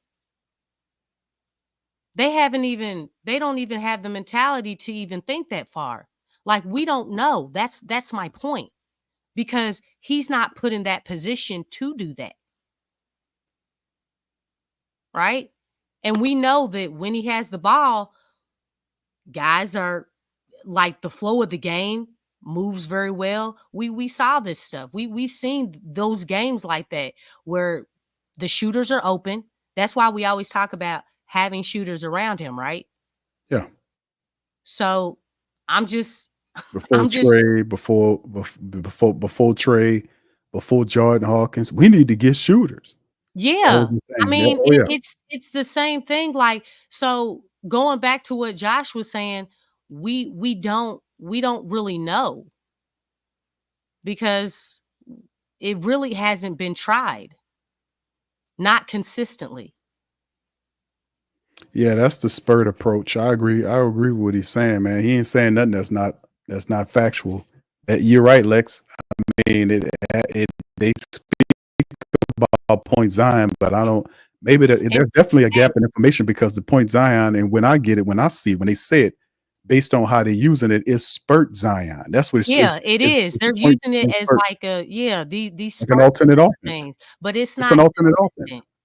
No, it's not because it's not the key offense. It's not your key offense. Exactly. It's an alternate It's offense. almost like they're playing more into a system. They're not really playing like when you look at Ja, when you look at Anthony Edwards, when you look at Doncic, they have built the system around those guys. Right. They've built around them. They really have, man. And I know DC, he like I know we were talking and like it's almost like they really haven't fully committed into building around Zion. That's why we've never seen it. Because it's almost like a like you said, it's almost like a percentage of that. We haven't seen it. So it's hard to say like, hey, it's not Zion at point is not going to work. Well, we can't say that because we haven't seen it consistently. And until we actually try it, like there's actually like a trial, and I'm not talking about 3 games here, and then the next 3 or 4 games you don't do it. And then you go back to it 2 games, and then you don't do it the next game, and then the next 4 games you go back to it. That's so broken. And that's the same thing how we talked about Hawkins. You know what I'm saying? His minutes weren't consistent. He wasn't getting in the games. All the stuff that we see Hawkins doing now, trust me, if he was doing that consistently throughout the season and not just peppered in, he would have been in a better rhythm. Yeah, it's you're absolutely right, man. How does it look once Murray comes back, once Murphy comes back? What happens with Jordan Hawkins? Then you got to figure out a way to keep What, they define just gonna minutes. sit Hawkins down? They better no. What mean- Willie and them has to do, and him and the coaching staff have to do. They have to figure out a 5 off the bench. He talked about the team being so deep that it's 10. It's a 10 deep club, 5 starters, 5 reserves. I mean, that's how you want to roll if you're the Pelicans, and how you deal with injuries so much. You don't want to. I mean, every now and again, some of these games you're going to stagger personnel. I get that, but if you have a deep roster like the Pelicans, you need to have a solid 5 that's coming up off the bench that play consistently together like a starting 5 would. So those guys know each other's tendencies. You have guys like Jordan Hawkins and Jose Alvarado. You're going to have to find 5 and stick with those guys, and of course you'll rotate here and there based on what the opponent you're looking like dealing with. But to go back to the Zion Williamson's, the point Zion, I interpret it, I really do interpret it as a spurt offense, or what I would term an alternative offense. That when my other offense ain't working, I can go to this to give me a lift. And then once I get the lift, then I float back into my standard offense. That's what I've been seeing, what's been happening. Now, as far as why is that like that, is because of Zion's conditioning, his injury history. The Pelicans kind of have a mixed feelings on relying too much on Zion Williamson because of his, not saying that's the case now, but then they could not truly count on him because of the injuries. They had to fall back on BI and other personnel to try to win games until Zion gets back. So a great time of Zion's time being here with the Pelicans has spent a lot of time on the IR. We finally getting them to a point where this year, after all of the bullshit that we had to deal with all the foolishness, on a minute restriction. that's because of the illness, and that's what I'm saying. That's a side effect, Lex, of what's been happening all these years, and they're gun shy. That's what's going on here. Listen, he doesn't. Did they do this to Embiid and Steph Curry when they first started? Because they dealt with injuries. You know what I'm saying? And I don't know, man. I'm confused. Mark Jackson got Steph Curry straight. He told him what he needed to do to get up because he kept having those low extremity injuries. And Mark Jackson got him together and told him. Is Mark Jackson a guard? He was a point guard. He was a floor general. That's right. He was a floor general. So a lot of this stuff ties to who you got probably there. related. You know what I'm saying? You get a Hall of Famer like Mark Jackson to groom a Hall of Famer. The guy had the potential. He put the game in him. He helped him with his conditioning. The Joel Embiid. Hall of Famers do the Pelicans? They don't have any Hall of Famers. They don't have any. They're flawed. You know what I'm saying? They don't have anybody. CP3 would be the closest you got to a Hall of Famer. And he's still playing. When he finally retires, he'll be the Pelicans. He'll be considered the Pelicans, probably the first Hall of Fame player, if he decides to go in as a Pel. or however, whatever his thing is or whatever his feel on that is. But outside, that's the closest thing you have. Anthony Davis down the line. But that's what I'm saying. The Pelicans organization have been a crappy organization for a long time. It's just what it is. I mean, it's my club, but they have been shiftless. They have been a team without a plan. They had bad leadership. They stuck with stupid ass general managers for far too long. They don't want to go out and hire the correct people to bring in here because they didn't want to spend the money. That's what Tom Benson did when he had an opportunity to get Joe Dumars. Joe Dumars left Detroit. Joe Dumars won championships as a player. He won championships as an executive, and they had a chance to get him. And Tom Benson created the position. That's how you got the VP job. There was no position on the Pelican side or the Hornets side that was larger than the general manager. The VP job was created to lure Joe Dumars, who's from Louisiana, here to be the guy, to be the VP. And he told him how much he wanted, and they told him no and gave the VP title to Dale Demps. That just sound like a team won't win some shit or somebody trying to make some money. So this is the problem we have right now with the Saints. It's a thing that you have to force. If you really want quality, you got to spend some bread. And you also got to force. It's always been like that. Well, you got to force them, Lex. If you don't have a culture of championships, then you got to force fan base got work to do. We got a lot of work to do. Riot. You know what I'm saying? A lot of work to do. I'm not down there, but riot. I don't know. Pistol Pete was down. Yeah, that might be a good one there, but he ain't here no more. Pistol Pete done transitioned. You was talking about alive Hall of Famers that's alive, right, Lex? That's what you was making reference of. What'd you say? You was talking about people that's alive in terms of New Orleans Hall of Famers, right? Or people from, because that's the original jazz club down here in New Orleans. Oh, that's why he said that. I was like, I thought he was just saying, I didn't even put two and two together. Like, no, I don't. I wouldn't include him. I don't even think the NBA does that, because every time I see P, he up in the Jazz uniform. Well, I mean, that's what I'm saying, the point about that. But we'll see how it all goes, man, in the end, because the bottom line is the Pelicans have David Griffin here. David Griffin is your most accomplished VP. So there you go. You know what? I think we need to start taking that away from him. Y'all need to chill, man. Y'all ain't seeing nothing, Stacey. Cut that out. It has accomplished, made that dude accomplish. You know what I'm saying? No, listen. LeBron basically told him what to do. He just he did. And but if they're giving him positions like that, man, there's a lot of people who do not deserve their job. Man, I listen.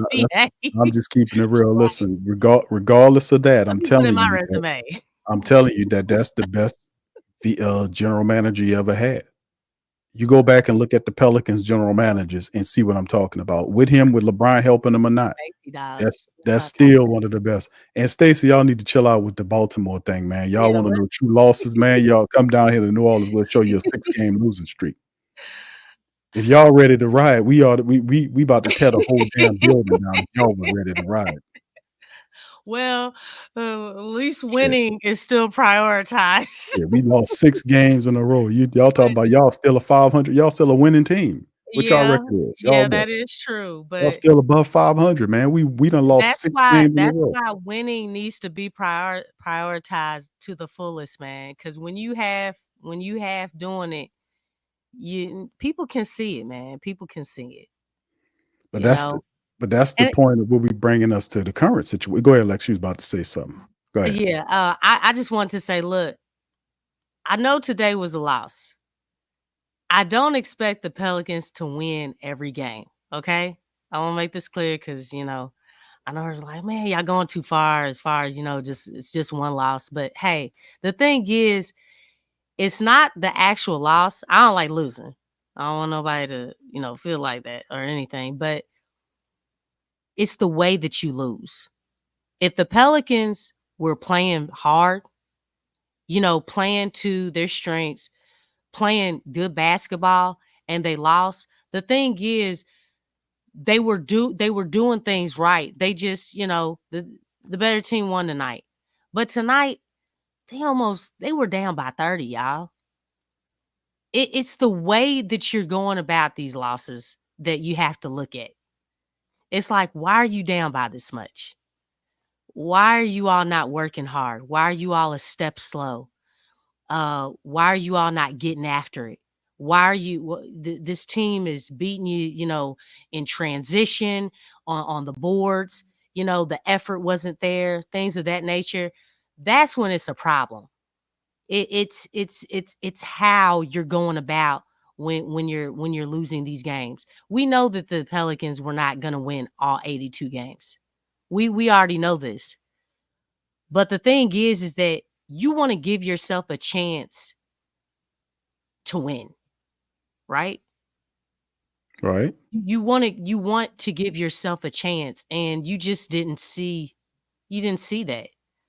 Like, if they were like balling out of control, and I know we talk about, in the clutch they were 0-24. Now, obviously, you're gonna have games like that, but we don't want it to be lopsided. You know what I'm saying? It's like, yeah, okay, you didn't win this close game, but don't make it 24 games. You know what I'm saying? Not in a row. Don't let it be 0-24. You know what I'm saying? I mean, it would even look better if it was like half and half, 12-12, or at least a winning record. Like, okay, hey, we know how to win close games, right? So it's just that how you're looking out there, like what's contributing, like why did you not win those games? Why did you not give yourself a chance to be in the game, to try to win the game? Because even on Friday, that was like a hard lesson. That was a hard lesson, right? Like, we shouldn't look at that like, oh yeah, we won, let's relax. No, we shouldn't look at it like, oh, we got one game. All right, that's what we wanted to do. No, if you got one game, get 2 games. Right? That's how I look at it. Yeah. Like, don't split. Don't have that type of mentality. No, that's horrible. Even with the Warriors. Yeah, you're going to go play the Warriors. Don't think, oh, let's split. No, try to win both of them. Why not? Why not? I mean, it's like, again, it's that mentality, that winning mentality. Don't think like split. Let's think, okay, look, we came out, we won this game by 2 points. Look, y'all, we made a lot of mistakes. There were some things that we could have did better. Let's go into this next game. Look, we got this game. We got this first game against Portland. We got to come out right next time because this team gave us a scare. They gave us a scare. Let's come out right. Let's fix the things that we need to get better at. Let's really pound it on the boards. Let's really move the ball. Let's get out in transitions. Let's tighten up our defense because the defense in the first half wasn't all that great. Let's make sure that we're knocking down those shots at the free throw line. Let's take advantage of what we didn't do in that first game. Let's look. Yeah, we came out with the win. That's great. But there was a lot of things that we did not do right in that first half. And we had to play catch up. Let's address those things. Let's show that we have that winning mentality and get better. Because if we can do that, that's building that winning habit. That's what that's doing. And that's going to make the Pelicans a better team. Don't think first split. Let's split with the team. No, if you can get both of them, get both of them. I got you. You're right. You speaking truth to power, Lex. I'm in agreement with you on. Even though I said that I would be happy getting out of here with a versus both of these teams, 2-2. But you're right. The winning mentality. If you want to be the team, top team in the NBA, it starts with beating the Golden State Warriors, who are playing pretty good right now. Yeah. So we can get 2 early wins against the Golden State Warriors, man, to prove that you belong in the echelon of the NBA. This is how you get it. And we might be without Murray and Trey, but we still have 2 of our biggest stars in BI and Zion. We got to get those guys involved, man, offensively and defense. We've got to do it.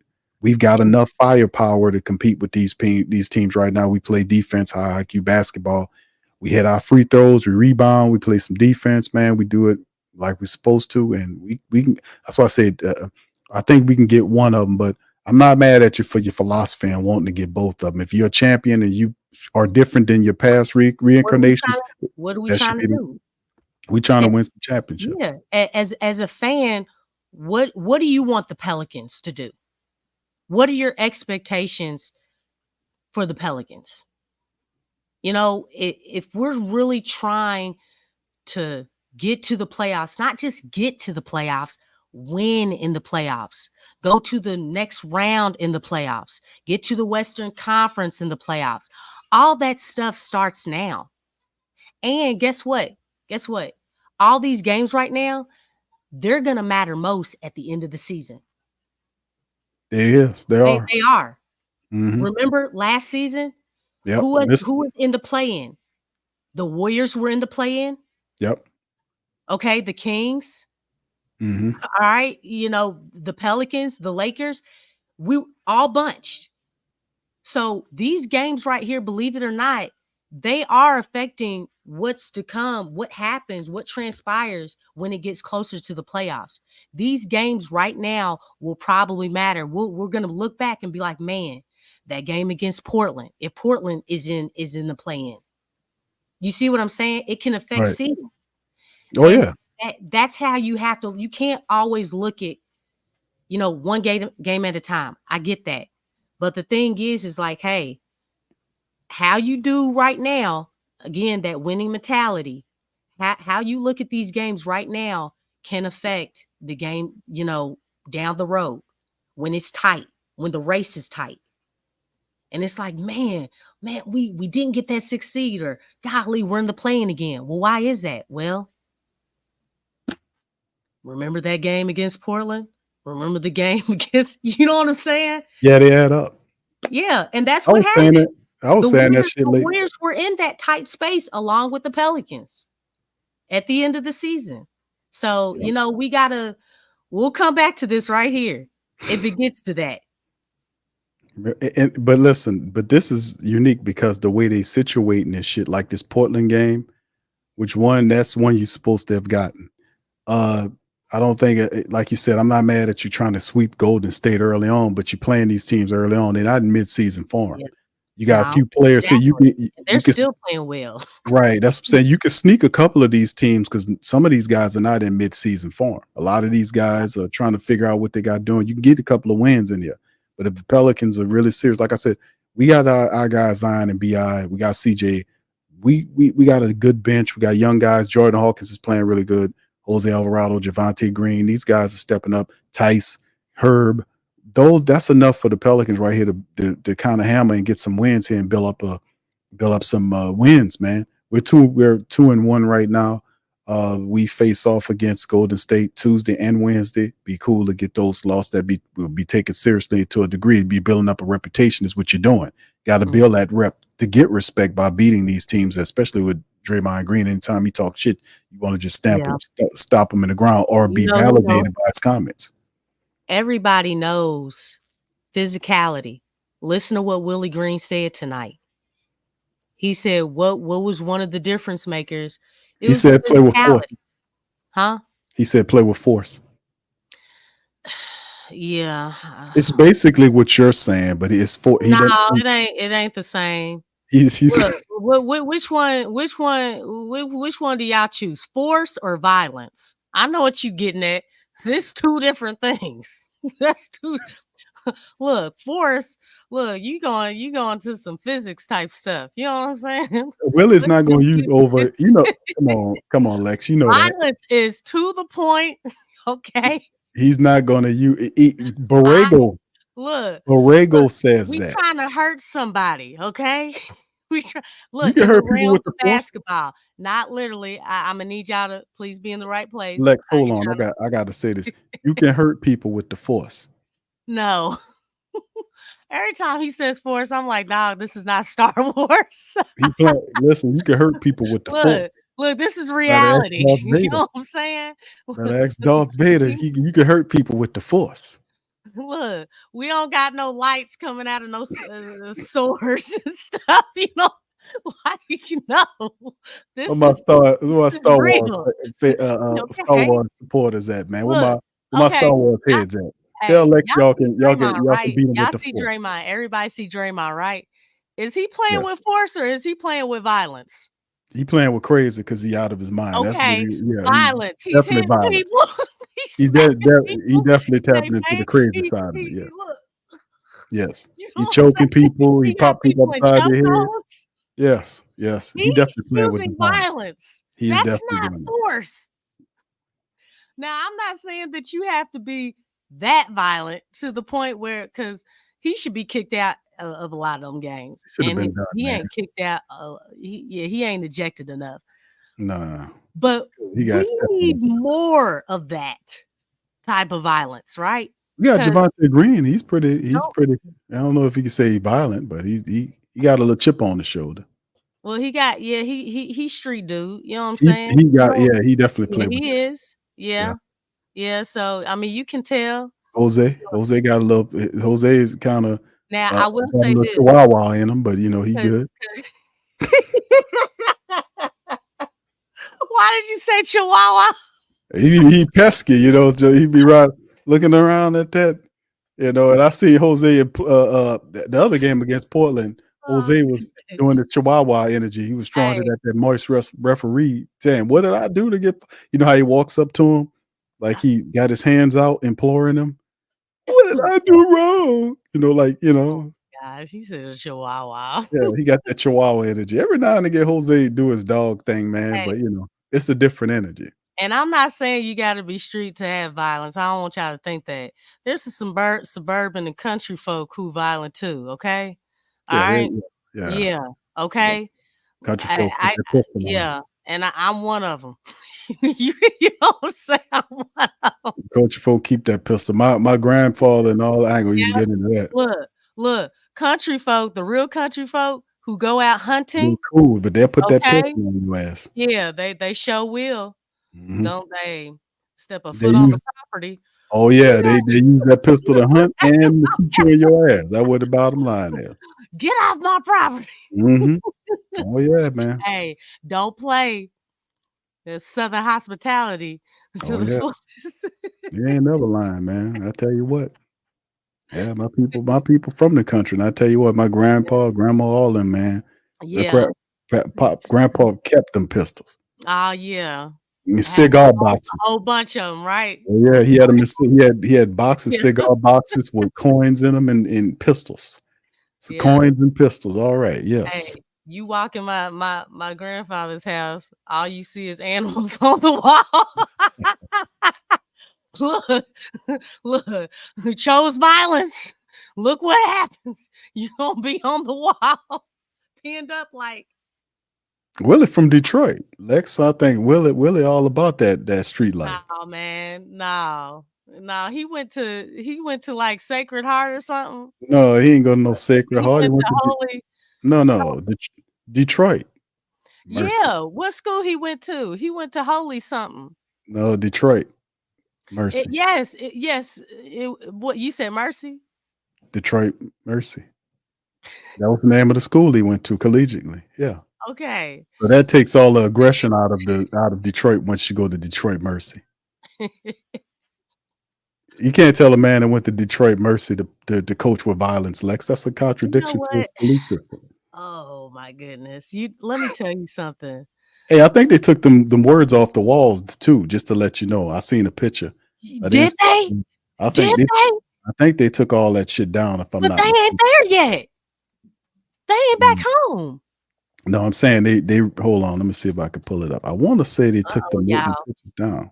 Well, they need to. I hope. But they didn't put what you want. DeJounte's doing. No. They probably don't. They probably gonna put something else even more friendlier. You know what I'm saying? Friendlier. Well, yeah, peace. You know what I'm saying? This is basketball, Lex. Why you don't like peace? No, not in the game. You competing. That's not a competitive word. Lex, the man is coaching with force. I mean, what you want me to tell you? That's it. Darth Vader uses the force to kill people. I'm nothing against Star Wars or nothing. Okay, I'm not huge. I like Return of the Somebody Jedi. tell That's Lex the that. only one I got into. Could somebody tell But Lex that Darth you know Vader what used the Force to kill people? Could you let her know that? violence is such a hey. Ask Borrego. Oh, Ask yeah, him. I like what Borrego Let's said. ask him. I like what he Look, said. Yeah, yeah. speed Speed and and violence. violence. All Yes, right, team on yes, three. 1, 2, 3, team. yes. I agree about that. Come on, Yeah. man. I mean, he even agrees with me. I got to give him that. Yeah, that was pretty cool, though. That was beautiful. I love that speech, man. I was like, man, that hit me right here. Now that was love. That was love right here. Oh my gosh, speed and violence. Oh, woo. Speed and violence. Yeah. Look, too fast, too furious. All right. I'm done. Well, we gonna see, Lex. We gonna be all right, man. We gonna get back into it. We're gonna win this game against Golden State. It's a 2 test right now coming up. Back-to-back matchups against Golden State. We can sneak a couple of wins in there, man. Go like I said. What's the count right now against the Clippers? Because the Clippers lost last night. The Clippers actually playing them. They about to win this game. It looks like They are.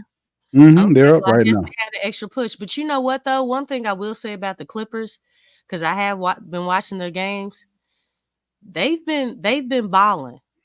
They have been balling, man. They do that there early they on, don't Lex, have and a they whole fall lot of off the cliff. talent. Huh? They do that thing where they ball early on, then fall off the cliff later on in the season. No, they have a lot of young guys.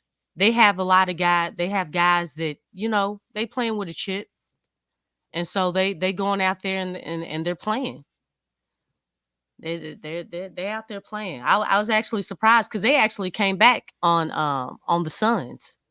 It's a little different too, Lex. The Clippers playing with that new energy. They got that new stadium out there. That's the first time I want to say since they left San Diego that they had their own building. They've been sharing a building with the Lakers for forever. Probably a refreshed feeling. Feeling like like they got their own we're building. our own identity. Yes. Like we're not. We ain't with the Lakers. We got our own thing. And then the thing is, because that Intuit Dome is nice. Have you seen outside? They shown videos. They got a beast mode basketball court like right outside the stadium. I'm like, dog, I might have to make a trip. That is it's like the lighting's all nice. I mean, they really did it up out there. That guy's he spent like I want to say a $1 billion on that, $2 billion on that building. It looks it. And then the Jumbotron, that Jumbotron is beast mode. Yeah, that guy spent a lot of good money on that, man. That's what I'm saying about the Clippers, man. They got a sense of identity. Feeling pretty good. First time since they left San Diego, man. They got it. So that's big ups to them. Though? Yeah, I gotta give kudos definitely to that dude because he wasn't hesitant. He's like, man, we gotta gain some respect. What you doing? He's spending bread. I wish that would be done here. You know what I'm saying? It would be nice. It would definitely be nice. But yeah, that it is nice. Yeah, he did it big time. There's a video right here that's showing a lady taking you inside to see what it looked like on inside that damn screen at the top there, man. It's ridiculous, man. Yeah, it is. It's very high tech too, man. Oh yeah. Yeah, it's very, very futuristic. That is just golly, man. When the Olympics come, they're gonna be using that place. Look at that. That's tight. The Pelicans licking their chops saying, man, we want that too. You ain't getting nothing. You gotta start winning some shit. You don't have the thing is the Clippers haven't won nothing either. They just have an owner who's willing to spend bread. Hey, you know what's crazy? As murky as the Clippers been, Lex, I would dare say the Clippers have a better track record of success than we do. And the Clippers for a long time was a laughingstock. Well, they're still considered to be a small market team, though. Who says? I mean, a lot of analysts. I mean, compared to the Lakers are the big market team, and the Clippers are the small market team. And I know it's in LA. I know it's kind of weird saying that because it is in LA. But when you look at them compared to the Lakers have the bigger market. Even when Right. the Clippers were beating them, I mean, Paul George talked about it. You know, he said fans would always come up to him and be like, "Man, why are you playing for this little team?" You know what I'm saying? This Well, is like, I mean, they always he said he was always getting clowned like, dog, like, yeah, you beat them, but you still on the the small market team. You know what I'm yeah, saying? because they It's like sold it's out, not really man. respected.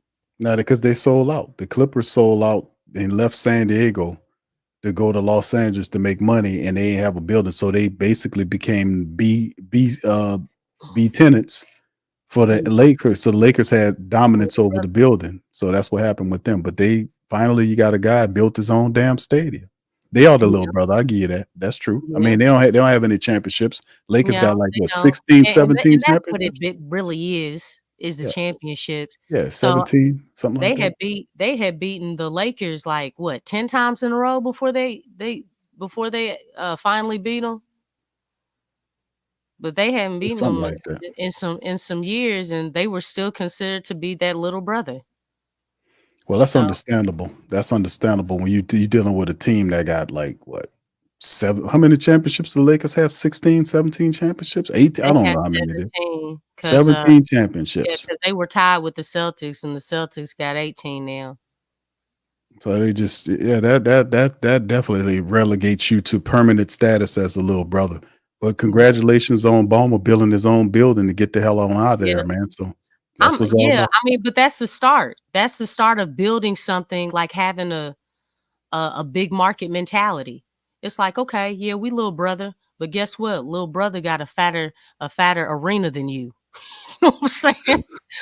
Like it's high tech. Look, I know the Lakers like, oh wow, this is nice. Then they go in there and beat the snot out of the Clippers and then leave and go back to LA. That's what they Well, gonna do, Lex. Because well, shoot. They still gotta they gotta do it. But you know what, the Clippers though, they trying to win, man. They may not have the greatest talent, but I can respect, the energy that they come with. I mean, they're trying to win games. They're trying to win games because I think a lot of people have looked at them like, okay, Kawhi's not playing. You lost Paul George. You're basically leaning more on James Harden. It's like, and you lost Plumlee, just other pieces. Yeah, Mason Plumlee. Yeah, Mason Plumlee, and I mean, I'm not saying that he's like a major like player like that, but you got a lot of young guys. You got a lot of young guys, but you have guys that you know they were waived from their team, or they were suspended, and they're back, or they're trying to make a name for themselves, raise their stock and things. That's what type of guys you have on there, and the guys that are dealing with that, they do have talent. I know. I think Kai Jones. Like I know he was waived from North Carolina, but he's talented. No, the dude's a baller. Plays with a lot of energy. Um, really active around the glass. And then Kevin Porter, he dealt with that domestic thing. So, I mean, those are just two guys, but and then you have Derrick Jones Jr. He was with Dallas. He was in the finals. So again, you're bringing experience. Like, hey, how many guys can say that they played in the finals? Yeah, they just it felt like they just threw this team together, man, because they missed out Yeah, on a it lot of did. people in free agency. And they was trying to unload some people. They threw this team together. Yeah, God I mean, don't. well, they were trying to. I mean, shoot. Look what the Pelicans did. At least they threw something together. Look, the Pelicans just stopped. Pelicans ain't done. The Yeah, Pels ain't done. exactly. They're not done yet. At They least still got to they. move BI. They got to still move them. So yeah, they're not done, Lex. But yeah, it's working out for them. They beat the Golden State Warriors tonight. They beat them 112-104. Yeah. So they got to win. So that's encouraging for our Pelicans to go in there and You know what? One get a thing, win. because it is about matchups, Mhm. and one thing that the Clippers do have, they do have size. I like to say they have a stronger front court. So Pelicans, I don't know. You know what I'm saying? Yeeves. So, and yeah, And I mean, Tice. because you have Ivica Zubac. Shoot, you have like I said, what's his name? Kai Jones. Who else is down there? I don't know. They got a lot of athleticism when it comes to that front court. Yeah, let's see, man. Powell. They got all kind of people back there, man. Yeah. Powell, man. They got Dunn now. They got Chris Yeah, Dunn. they do man. have Dunn. I remember seeing him out there. Yeah, I mean, these guys, they seem like they thrown together, but hey man, a lot of these guys have something to prove. When you have guys like that, they tend to play different. So All right, man. Listen, fam. This hope you enjoyed tonight's episode of the Pelican Post Game Report, man. Listen, man. It's been a long day broadcasting for yours truly. A lot of loss, a lot of losing today, and I think I done had enough. We lost ain't the tonight. first, not gonna be the last. It I had don't know enough. I don't know if that makes it better. Lost to the Saints of 6 straight losses right here. Hopefully we hear about a firing of a coach tomorrow. Probably not, but dang, a lot of losing. LSU loss. It's just too much going on, all this goddamn losing. I want to start my week on the right note, and we shall continue. Despite the losing, we are going to be winners in life. So regardless of this, we going to still win. Anyway, with that being said, man, listen, I thank all of y'all for being on the show tonight. Please feel free to hit the like button, hit the subscribe button, and the share button, man. Share the show on your social media feed. Shout out to the fam. Man, like I said, it's been a long night here, man. A long day, rather.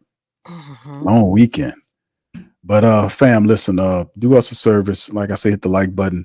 Please feel free to share the show. Check out the merch accounts for the platform as well, as we gain some sponsorship on the PRO Media Network. Doing our thing, man, for all things Pelican. So for me and Lex, we'd like to thank y'all, man. We'll be back. We'll try to set up a stream on when we play again on Tuesday. Try to set up another stream. Oh, you'll see us on Tuesday, man. I was supposed to do a call-in show right now, but I just done had it, man. Hey, Big Q, I got something that'll help you out, man. It's candy time. It's about that time. Go get yourself some candy, okay? All y'all just go get some candy. Make yourself feel better, okay? Get a whole bunch of candy. All right? No trunk or treating. Okay. That's the candy you're gonna give away, right? That's the candy you'll give away. No, we went to trunk or treating, and man, look, there is too much candy. Look, you don't even gotta buy candy. All you gotta do is go to one of these trunk or treats, get a whole bunch of candy, and then put that candy out in front of your house. Shoot, it's called working the system. You know what I'm saying? Who's with me? Who with me? Who with me? So I know somebody understand. Come on, y'all. I'm serious. Save yourselves some money and just go to one of your company functions, okay? Or one of these churches. They do it too. Or a school functions, sport events. They got this type stuff. Okay? Collect all the candy you can, separate it, leave some for you and your family, your kids and everything. And then take the other pack, pour it in a bowl, put it out for the kids to come by your house. I mean, it's ingenious. No, for real. Wasted all that money to get all this candy. It's like, shoot, they did the work for me. You know what I'm saying? They did it. She got a bag full of candy. Oh yeah, it's filled up all the way to the top. I can't dump all of it out, but it's filled all the way to the top. Capri Suns, shoot. You know. All right, Hey. so Lexxah's the candy lady, man. So listen, man, we're gonna get out all that. She got all kind of This will candy. make you feel better with all them losses. All them losses. Don't get no sugar rush. If you got diabetes, watch your sugar. Make sure you take your insulin and all that stuff. Your cinnamon Oh, no. pills. You know what I'm saying? Okay. Hey, It comes with a you gotta disclaimer. find ways to think all this stuff through. I'm just trying to help with some ideas. Okay. I'm not trying to mad help. at you. No, that You in know? these times, that's actually Yeah, an for economic real. situation. Hey, this stuff is expensive, man. It is. It ain't like, hey, you remember back in the 60s, 70s, they had the king size bars for 25 cents. My mama told me about that. 25 cents, the king size, y'all. Can y'all believe it? That was real. Mhm. Inflation is crazy. Okay. Okay. What? She said it was so much force, man. Hey, Living it up. hey, y'all know this stuff is real, man. It's real. It hits home. It's like, girl, 25 cents for a king size, and they were big. I They know. were Yeah. big. 25 cents. I know. That's real, y'all. My How much mama is it told now? me. How much is it Huh? now? How much A is it now? lot. It's like $2.29. So it's $3, maybe $4. That's crazy. King size. Now they call it share. They call it share size now. So Yeah, you they gotta cut it in listen. half. You gotta listen to your parents and your grandparents. They be knowing stuff. They'll tell you the history on all this stuff. You could get groceries for $20, y'all. Groceries. Can y'all believe that? Yes. Like, I'm just saying. It's That's too much. that's all gone now. Lexxah doesn't going away. It's all high as hell now. All right, y'all. We're gonna holler at y'all on the next stream. Much love to you. I hope y'all enjoyed yourself. We'll holler at you on the next one. Much love. Go Pels. Peace. You're listening to the Pelicans postgame report on the PRO Media Network for all things Pelicans. Perfect. Fly Pelican, fly Pelican, fly Pelican. And I tell them that. Birds of a feather flock together. Fly down, I'm a Pelican forever. Pelican forever. Ain't gon' lie, I feel flyer than I ever been. We stay ballin', this New Orleans, I'm a Pelican. It's going down in the nest, wild, wild west. Come in town and you best, show us some respect. 3-point threat, I better make it rain. If it's something, don't jump stupid like your ankle sprain. Always saying, never hate the player, hate the game. Jumper where the dame late, punch a train. Post game, big Q, talking about business. Bird gang, YouTube, they ain't flocking with us. Lock up the division mission, get into the finals. Finish competition, then it's going win the title. I know this flyer than you can get. Such a threat that the ref just might call a tag. You could double, you could press, but you can't check. Right, left, slide by you like a Eurostep.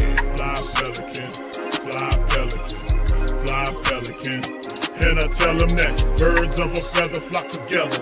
Fly down, I'm a Pelican forever, Pelican forever. And never, and never, and never, and never, and never, and never say birds of a feather flock together. Yeah, fly die, I'm a Pelican forever. Pelican.